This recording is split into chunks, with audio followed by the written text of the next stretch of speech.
Hello friends, अभी हम हैं हावड़ा स्टेशन पे। आज हम किसी समुंदर, पहाड़ या नदी के किनारे नहीं, आज हम जा रहे हैं कोलकाता से 169 किलोमीटर दूर झारग्राम के घने जंगलों में। चलिए स्टार्ट करते हैं हम अपना जर्नी।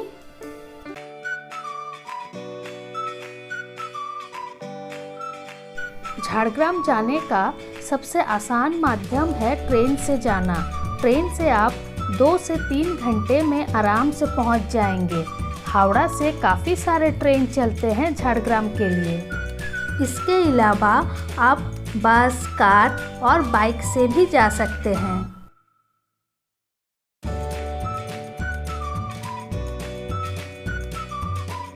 हम अभी खड़गपुर पार किए हैं और कुछ ही देर में हम झारग्राम पहुंच जाएंगे।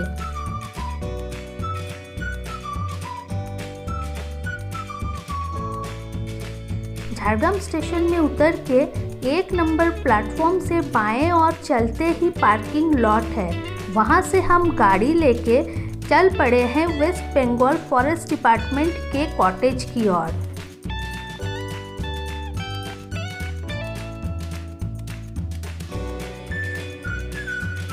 ऐसा नहीं है कि यहाँ पे मार्केट, ट्रैफिक या फिर भीड़ भाड़ वाले जगह नहीं है, वो भी है, लेकिन मैं अपने कैमरे में वही सब कैद कर रही हूँ जिसके लिए झारग्राम जाना जाता है। झारग्राम जो शब्द है, इसका अपने में ही एक मीनिंग है, एक अर्थ है। झारग्राम शब्द का अर्थ है चारों तरफ जंगलों से घिरा गांव। और आप लोगों से बातें करते करते हम अपना कॉटेज पहुंच गए। वो देखिए, चारों तरफ साल पेड़ के जंगलों के बीच में बना है ये कॉटेज। वैसे मैं आप लोग को बता दूं, यहाँ पे फिलहाल 6 ही कॉटेज है। हर कॉटेज डबल बेड का है, जिसका किराया 2000 प्लस GST है। हम फ्रेशअप होके निकल पड़े हैं जंगलों के बीच दुलुंग नदी के किनारे स्थित झारग्राम से 14 किलोमीटर दूर चिल्कीगढ़ कनक दुर्गा मंदिर की ओर। आज हम अपना दिन माँ के पूजा से ही शुरू करेंगे। यहाँ पे जो भी टूरिस्ट स्पॉट है ना, लगभग सारे जंगलों के बीच में ही है। एक्चुअली में यही झारग्राम की ब्यूटी है। हम मंदिर पहुंच गए। यह है मंदिर का प्रवेश द्वार।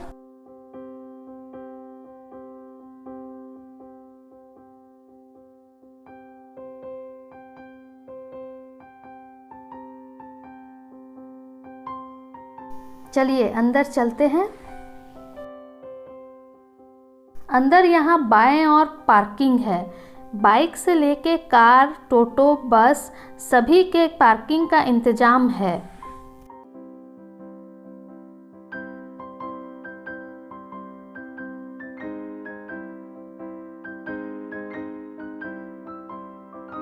पार्किंग फ़ी है बाइक के लिए 20 रुपीज़, टोटो के लिए 30 रुपीज़ और कार के लिए 50 रुपीज़।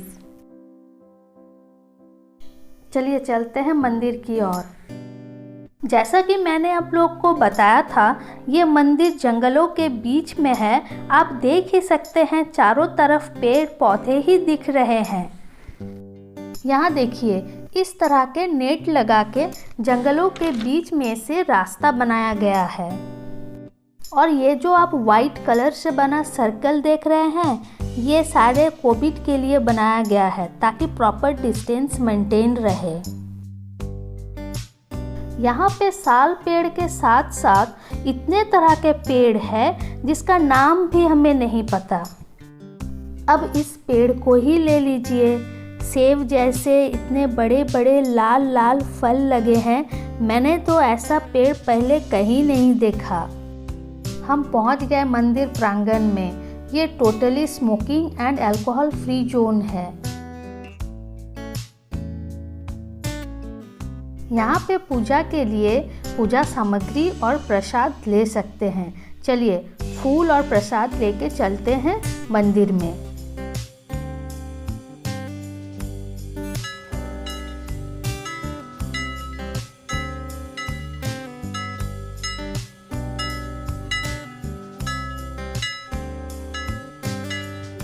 कोविड के कारण दर्शनार्थियों को मंदिर के अंदर जाना मना है। पंडित जी बाहर से ही थाल लेके अंदर से पूजा करके थाली वापस कर रहे हैं। ये है माँ का मंदिर जहाँ पे माँ विराजमान है।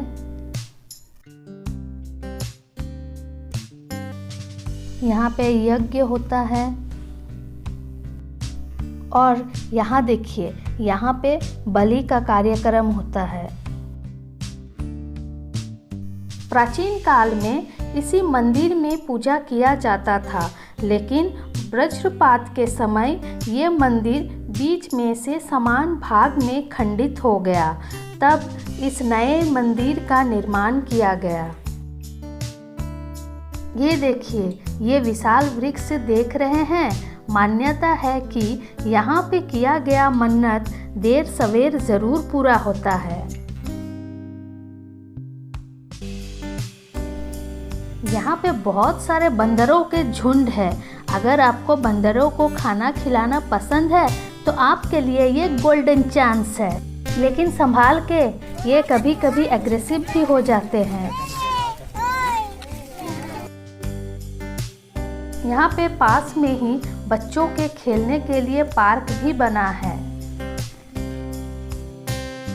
और अब हम जाएंगे यहाँ से जंगलों से होते हुए पिकनिक स्पॉट और डुलुंग नदी के किनारे।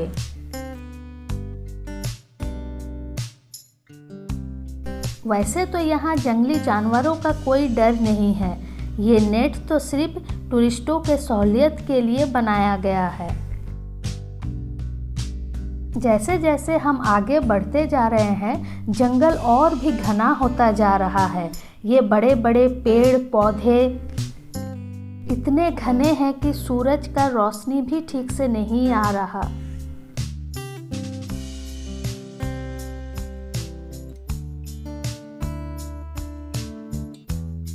पेड़ तो पेड़, इसके जड़ें भी इतने सख्त और पुराने हैं कि पूछिए मत। यहाँ पे आप पिकनिक का भी भरपूर आनंद उठा सकते हैं, कोई दिक्कत की बात नहीं है। जगह जगह में पीने के पानी और वॉशरूम का भी इंतजाम किया गया है।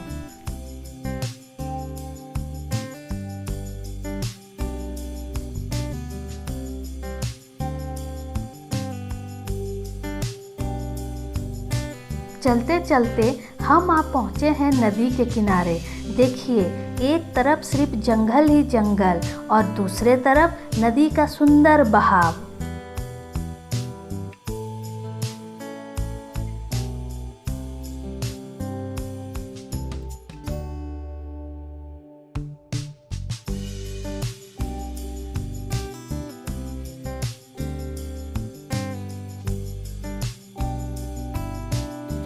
चलिए चलते हैं वापस। यहाँ के शांत वातावरण और माँ के दर्शन हमारे मन को ही नहीं, अंतरात्मा तक को छू गए। अब हम यहाँ से जाएंगे चिल्कीगौड़ राजबाड़ी, जो कि 1 किलोमीटर की दूरी पर है।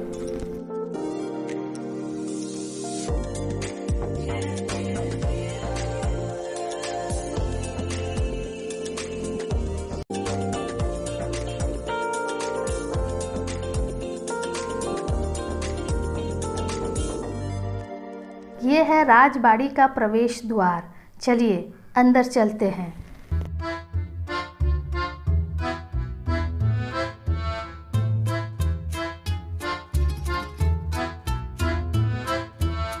एक जमाना था जब यहाँ राजबाड़ी का ताम झाम हुआ करता था और लोगों के भीड़ लगे रहते थे।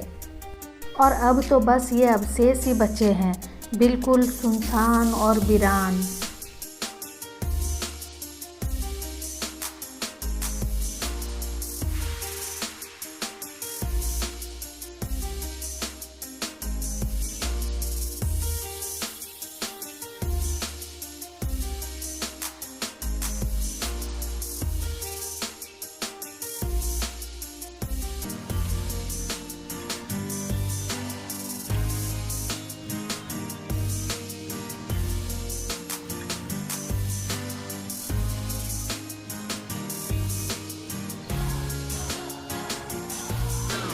ये जो आप गेट देख रहे हैं, इसके अंदर एक और राजमहल है, जिसके अंदर अभी भी राजा जी के वंशधर रहते हैं। चलिए चलते हैं उस तरफ। यहाँ पे ये जो इमारत है, चलिए मैं आपको इसके अंदर ले चलती हूँ। ये तो पूरी तरह से लगभग खंडर में तब्दील हो चुकी है।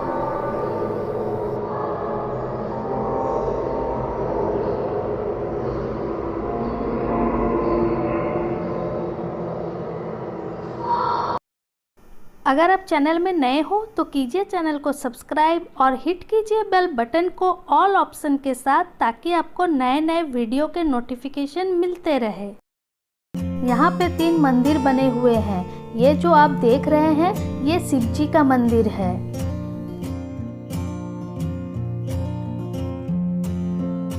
ये श्री जगन्नाथ देव का मंदिर,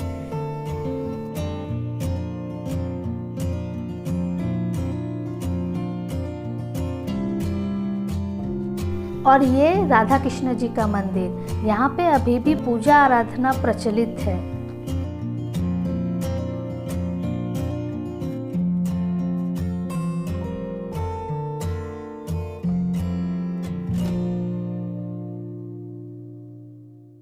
अब हम चले झाड़ग्राम की ओर। जाते जाते रास्ते में हम केंदुआ गांव में रुकेंगे, देश विदेश से आए पक्षियों को देखने के लिए। वो देखिए, काफी दूर है, एकदम पेड़ के ऊपर, इसलिए हमें छोटे छोटे दिख रहे हैं, लेकिन ये साइज में काफी बड़े हैं।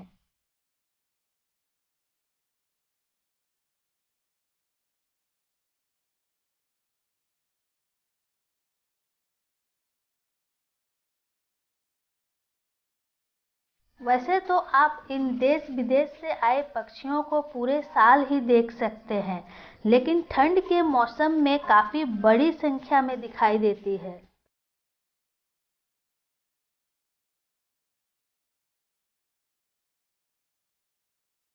अब हम यहाँ से जा रहे हैं ट्राइबल म्यूजियम।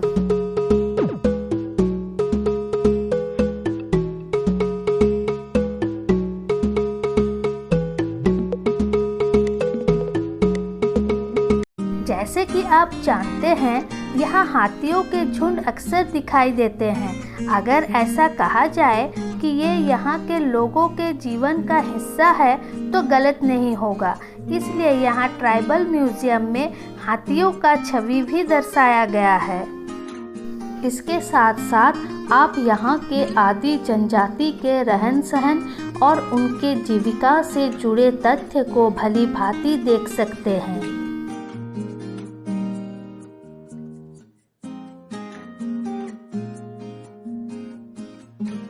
अब हम यहाँ से जाएंगे झाड़ग्राम राजबाड़ी। हम पहुँच गए झाड़ग्राम राजबाड़ी।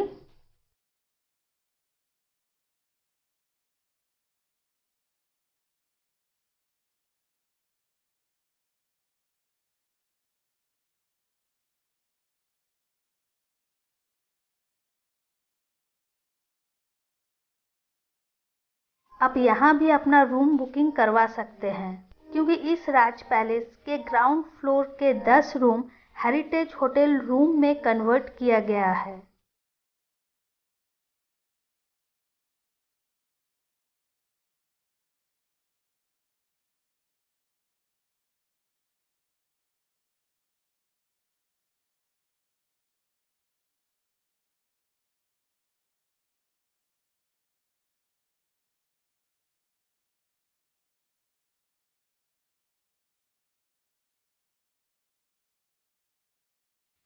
अभी दोपहर के 3 बज रहे हैं।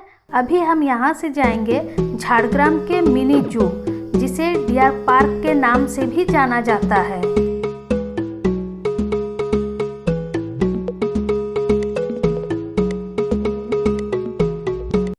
हम पहुँच गए हैं, चलिए चलते हैं इसके एंट्री गेट पे। ये है इसका एंट्री गेट। यहाँ पास में टिकट काउंटर भी है। चलिए टिकट लेके अंदर चलते हैं।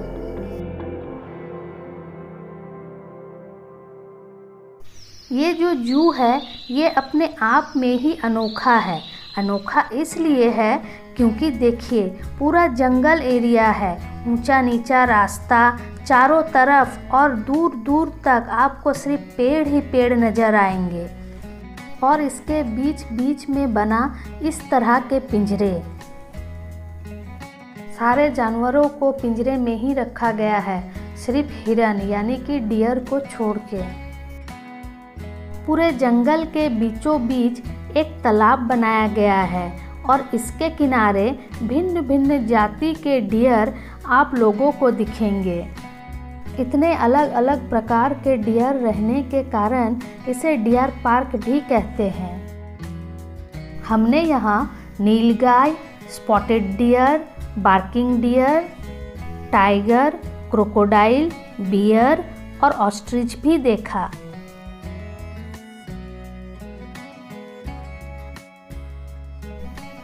इसके साथ साथ नाना प्रकार के पक्षी भी है।